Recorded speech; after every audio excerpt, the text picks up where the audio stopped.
সুবহানাল্লাহ, আলহামদুলিল্লাহ, আল্লাহু আকবার। কত সুন্দর তিনটা শব্দ।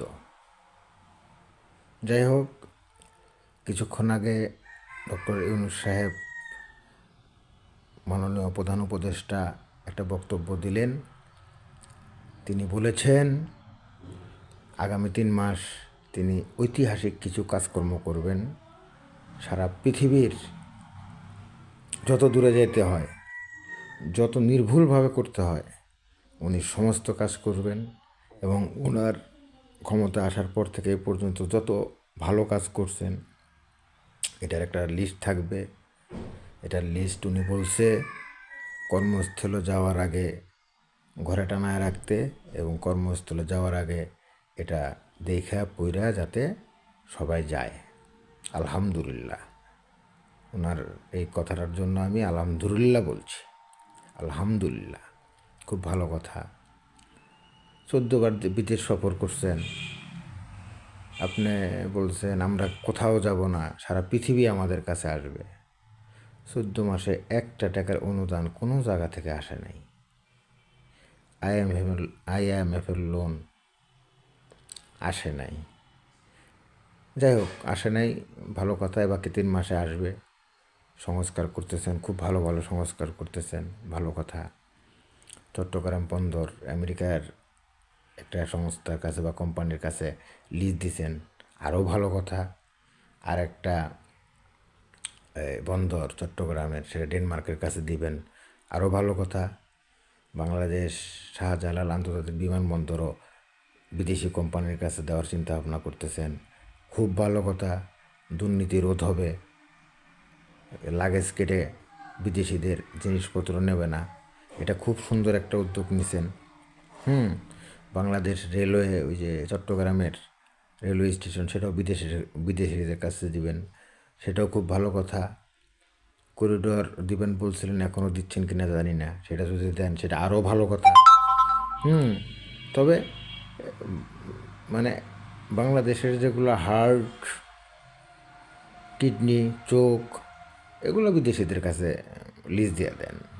গুরুত্বপূর্ণ যেগুলো অংশ, সেগুলো ঐতিহাসিকভাবে সবাই মনে রাখবে, ঘরে টানায় রাখবে। বাড়ি থেকে যখন কর্মস্থলে বের হবে সেটা প্রতিদিন দেখে দেখে বের হবে এবং বলবে এটা ডক্টর ইউনূসের ঐতিহাসিক উপহার সবার জন্য। আলহামদুলিল্লাহ। এই জন্য ডক্টর ইউনূসকে বাংলাদেশের জনগণের পক্ষ থেকে আমি ধন্যবাদ জানাই।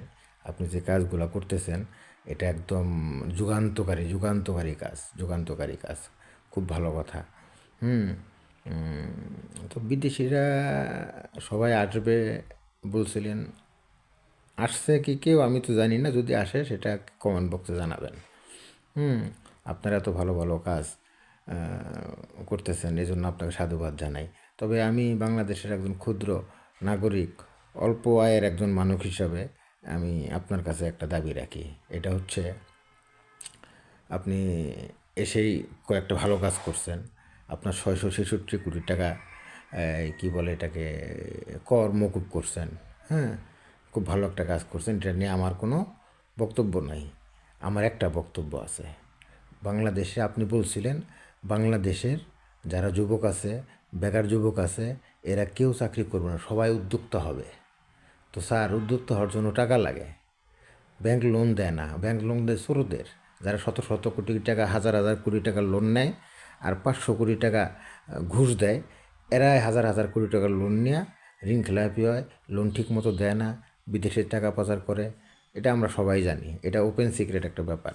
তো আপনার কাছে আমার আবেদন রইল, বাংলাদেশের জেলা হচ্ছে 64টা জেলার মধ্যে 10 জন শিক্ষিত বেকার ছেলে দেখা প্রত্যেককে আপনার গ্রামীণ ব্যাংকের পক্ষ থেকে 10 লাখ টাকা করে বিনা সুদে লোন দিবেন, যাতে তারা উদ্যোক্তা হতে পারে, কিছু করতে পারে, পাইলট প্রকল্প হিসাবে।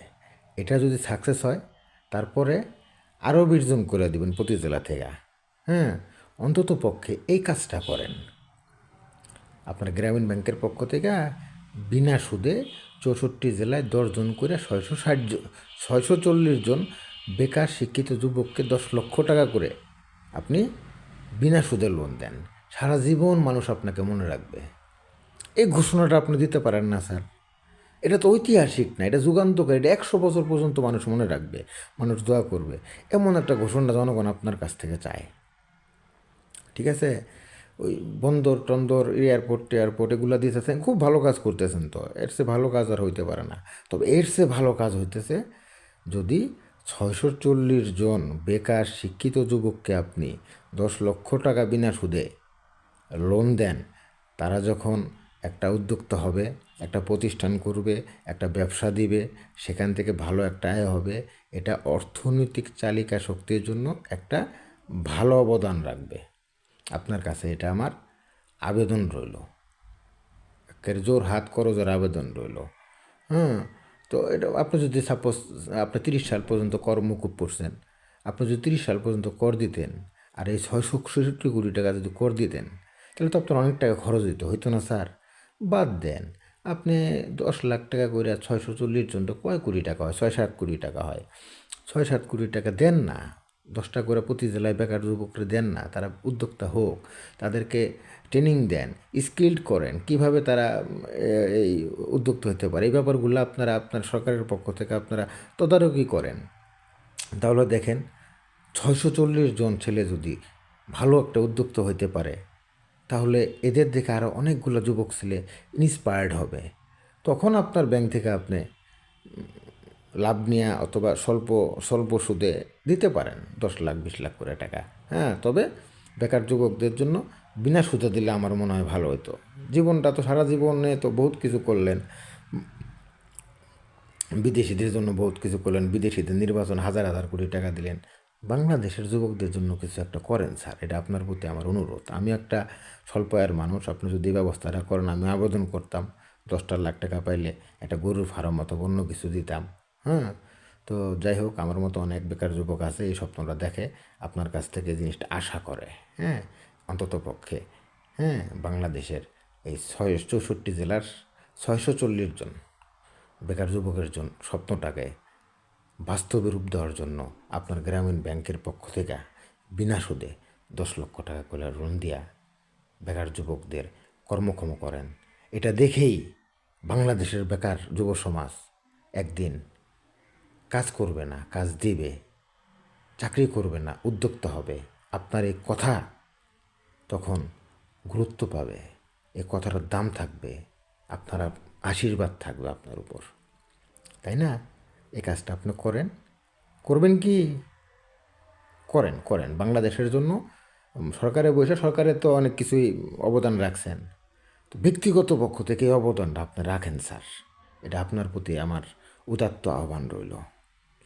ভালো থাকবেন, দেশের মানুষ যাতে ভালো থাকে, নিরাপত্তা পায়, প্রত্যেকটা মানুষ যেন তার মৌলিক চাহিদা যেগুলা এগুলা মিটাতে পারে। স্বাস্থ্যকে সংস্কার করেন।